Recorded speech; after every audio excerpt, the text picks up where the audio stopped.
Nous dérivons dans un océan numérique et Direct Québec vous sert de boussole. Bienvenue sur TV5 Monde, Jonathan Bonneau.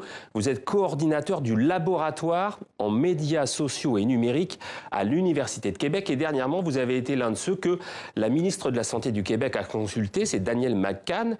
Et vous lui avez fait 4 propositions pour encadrer, réguler, utiliser le numérique et les réseaux sociaux. Quelles sont ces propositions, Jonathan ? En fait, on a une approche un peu plus nuancée, nous, à l'Université du Québec à Montréal, et on a tenté d'approcher les médias sociaux numériques et les jeux vidéo, donc les utilisations en général des écrans, sous 4 aspects. D'abord, c'est d'emmener les recherches académiques vers le gouvernement, d'essayer de travailler avec eux pour tenter de les éduquer, si on veut, de les instruire sur les utilisations et les effets, autant négatifs que positifs, qu'ont les écrans sur les jeunes, sur les moins jeunes aussi, et voir comment on peut encadrer l'industrie qui, jusqu'à ce jour, ont un peu la liberté de faire ce qu'ils veulent lorsqu'ils développent les logiciels que nous utilisons derrière les écrans. Donc, de travailler avec le gouvernement pour encadrer l'industrie, peut-être créer des catégorisations, des guides pour gérer la réglementation derrière tout ça, et par la suite, développer des trousses d'outils pour les enseignants de tous les niveaux, les enseignants-enseignantes qui pourront par la suite se servir de ces outils pour en apprendre plus sur le phénomène, comment les utiliser en classe, comment utiliser les écrans de manière appropriée pour tous les niveaux d'apprentissage, pour ceux qui ont des troubles d'apprentissage aussi, et par la suite, développer une réflexion critique avec les étudiants, avec les confrères de travail, avec les différents intervenants aussi.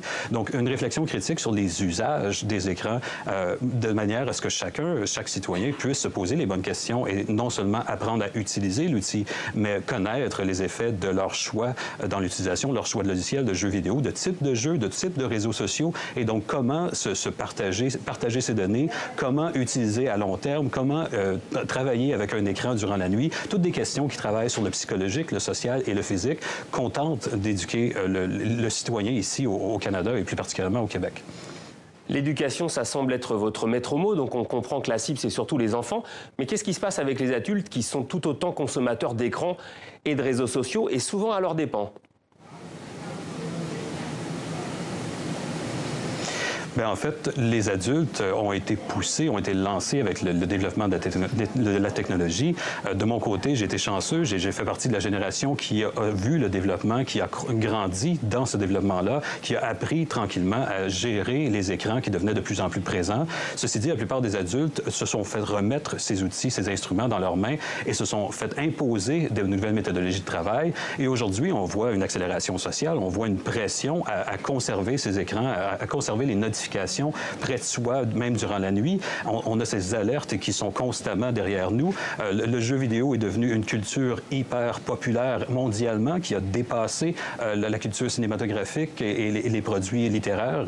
Donc, tout ça est devenu une vague qui est devenue incontrôlable, où les adultes ont de la misère à s'y retrouver. On perd souvent l'espoir de pouvoir rattraper ces connaissances que leurs enfants développent un peu naturellement parce qu'ils n'ont connu que cette génération. Donc, on vit un peu le même principe, ce besoin d'éducation de l'adulte, du parent qui a ses enfants qui le dépassent. Donc, de pouvoir les encadrer à travers le gouvernement, l'industrie, l'éducation, de pouvoir leur offrir des guides pour non seulement encadrer leurs propres enfants, mais s'encadrer eux-mêmes aussi et regarder comment ils ont un impact sur ce qu'ils font à travers la pression qu'ils se mettent de toujours conserver les écrans, de toujours communiquer à travers les écrans, de toujours se faire demander de se mettre à jour sur de nouvelles plateformes, de nouveaux réseaux sociaux, de devoir donner ces données et comment cet archivage les suivra tout le long de leur vie. Donc, on commence à être capable de sensibiliser les jeunes tranquillement à travers l'éducation à ces propos. Mais plusieurs adultes, on le voit dans les médias chaque semaine, de nouveaux cas d'adultes qui apprennent les conséquences de leurs actes du passé avec l'Internet, avec ces logiciels, ces écrans, et qui doivent maintenant vivre avec les conséquences sans avoir eu la chance de réfléchir avant la production de ces actions. On l'a vu ici en France avec un scandale qui est le scandale de l'affaire Griveaux, une diffusion de vidéos à caractère sexuel. Du coup, le candidat Benjamin Griveaux a dû se retirer de l'élection à la mairie de Paris.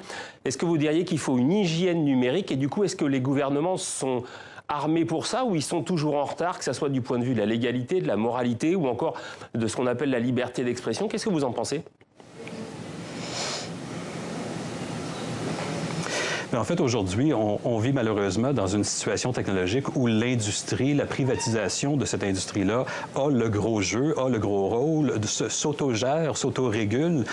Donc, chaque fois qu'il y a un scandale, les compagnies, les grandes compagnies de ce monde comme Facebook, Google, etc., vont développer des contre-attaques, vont développer de nouveaux règlements, de nouvelles conditions d'utilisation, mais il sera trop tard. Donc, ces compagnies-là ont le profit en tête, ont le développement de leurs propres ambitions en tête et ne prennent souvent pas ou n'ont pas les ressources de se poser les vraies questions. C'est pour ça qu'on suggère un partenariat avec le gouvernement, entre l'Académie et le gouvernement, pour les aider à voir les conséquences à long terme, à suivre les études qui existent déjà, qui sont partagées dans le cercle académique et pouvoir ensuite encadrer le gouvernement et les aider, les supporter dans cette législation de l'industrie. Parce qu'aujourd'hui, il ne faut pas se leurrer, le gouvernement tente de suivre le pas, mais vous avez bien raison, eux aussi en ont beaucoup sur les plats et doivent trouver comment, finalement, apprivoiser et prédire les prochains scandales et les prochaines utilisations qui seront problématiques.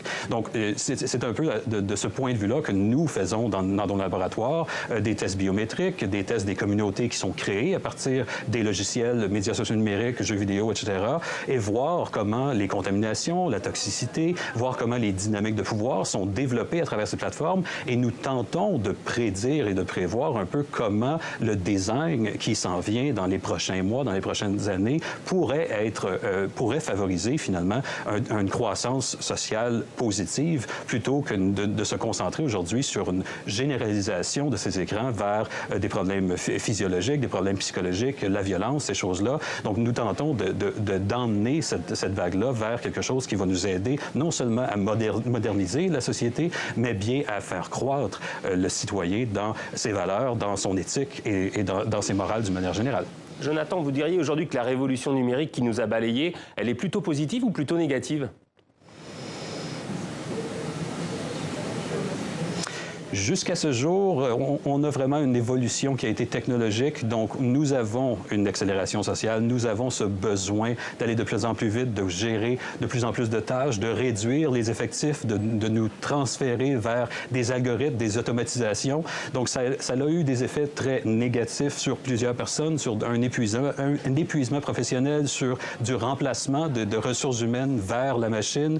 Il y a eu quand même des pas positifs. Il y a eu une plus grande productivité. Il y a eu un développement culturel aussi à travers ça. Il y a eu plusieurs réflexions. La connaissance a été augmentée grâce à l'écran, grâce au partage de connaissances sur l'Internet, grâce à cette ouverture des universités sur le web qui leur appartenait avant vers le grand public. Donc, il y a eu des points positifs, mais jusqu'à ce jour, on voit bien sûr les conséquences négatives de la technologie qui avait été mal encadrée. Mais ce qui est à venir, du moins, ce que nous croyons, est que nous pouvons utiliser cet instrument dans un encadrement bien précis qui nous permettra d'aller vers une grande majorité d'ajustements positifs pour tous et chacun. D'un mot rapide, Jonathan, il y a 20 ans, Jean-Claude Van Damme disait « Pour $2, vous pourrez voir bientôt un film sur votre smartphone ». Donc il avait un peu prédit l'Internet d'aujourd'hui. Vous, si vous deviez faire une prédiction, comment vous voyez l'Internet ou le numérique dans 20 ans ? Malheureusement, dans 20 ans, j'ai peur de dire que nous allons continuer dans cette algorithmie, dans ce système d'automatisation et de recommandation. Et je dois dire que je m'attends à quelques développements technologiques un peu négatifs. Je m'attends à ce que notre utilisation même de l'Internet soit tout faite en recommandation, que vous soyez en train de communiquer avec, par texte avec vos amis. Peut-être que des thématiques seront soulevées automatiquement, des sujets que vous n'avez pas abordés avec cette personne depuis longtemps. Peut-être même nos loisirs seront suggérés non seulement quel film regarder, mais bien quelle activité faire à ce moment ou quel lieu visiter. Donc, j'ai bien peur que cet apprentissage machine prenne de plus en plus de place dans nos relations, non seulement avec la machine, mais entre les humains. Ceci dit, il y aura encore une fois une période d'ajustement jusqu'au point où nous pourrons vraiment aider à enrichir la culture et enrichir le citoyen et l'utilisateur. Donc, je m'attends à simplement une montée de ce qu'on connaît déjà aujourd'hui et d'aller encore plus loin que simplement recommander et avoir accès à toute la culture, mais bien de se faire dire un peu vers quoi nous devrions aller et ce qui est un peu éthiquement dangereux. Donc, à suivre, c'est pour ça encore une fois qu'on demande un encadrement des gouvernements pour le développement à suivre. Jonathan Bonneau, notre prise de conscience numérique, merci beaucoup d'être venu sur TV5 Monde et dans Direct Québec et à très bientôt. Merci à vous. À bientôt.